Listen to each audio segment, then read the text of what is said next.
Hello, everybody, and welcome to another edition of the Speakeasy Podcast. I am Alan Mendez, otherwise known as Hisui, and I'm from ReverseThieves.com as well as the Speakeasy Podcast.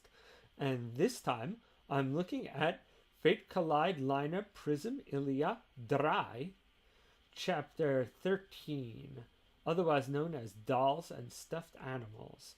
And just from the splash page, you should know there is a lot of barely dressed Gilgamesh in this chapter. I mean, it's just him in jeans, and then the rest of the chapter, he is in bed with a sheet pretty much barely covering his not so shameful parts. But thankfully, we find out what happened to Illya in this chapter, and she didn't just run away from her responsibility, which I was a little worried about. I was like, you've already done that.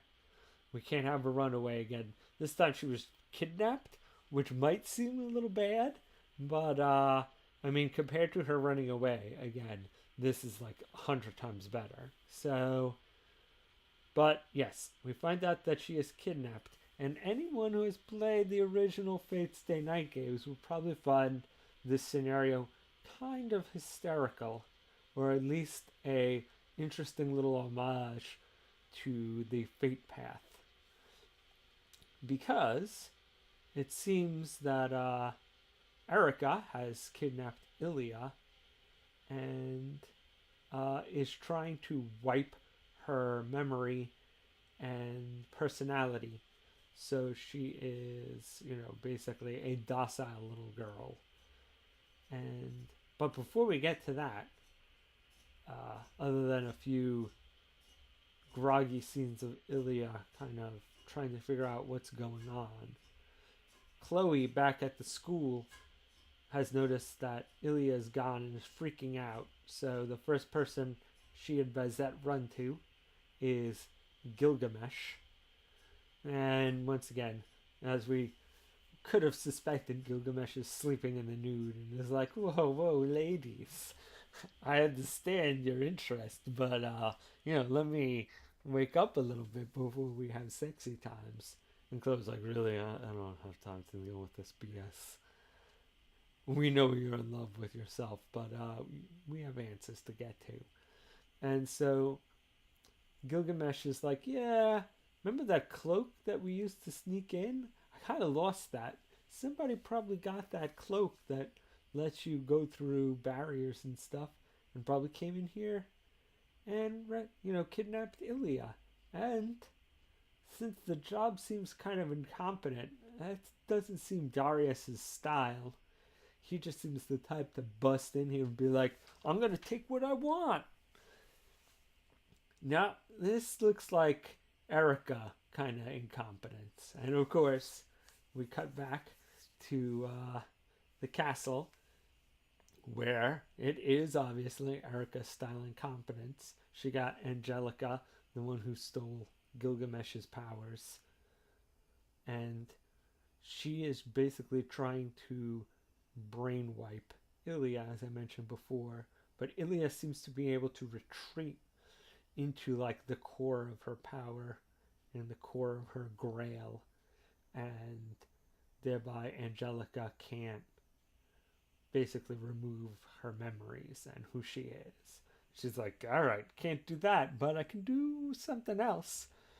And so, once again, ironically, because this is what Illya attempts to, and in Bad Paths does do to Shiro in Fate Stay Night's Fate Path, she separates Ilya's consciousness into a stuffed animal and just leaves Illya the body and kind of, lifeless doll with just a semblance of, a robotic personality to guide her around and answer basic questions.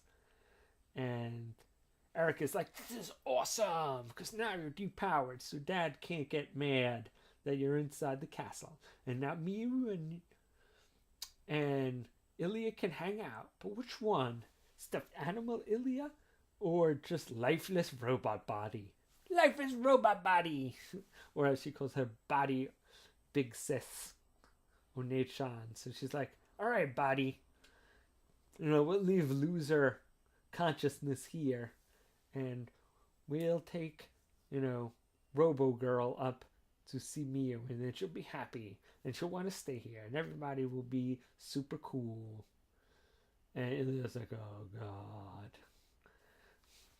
She's like, I gotta get out of here, but I'm only a stuffed doll. And then she remembers Ruby's whole speech about magical girls can do anything when they put their minds to it. And so she imagines being able to move.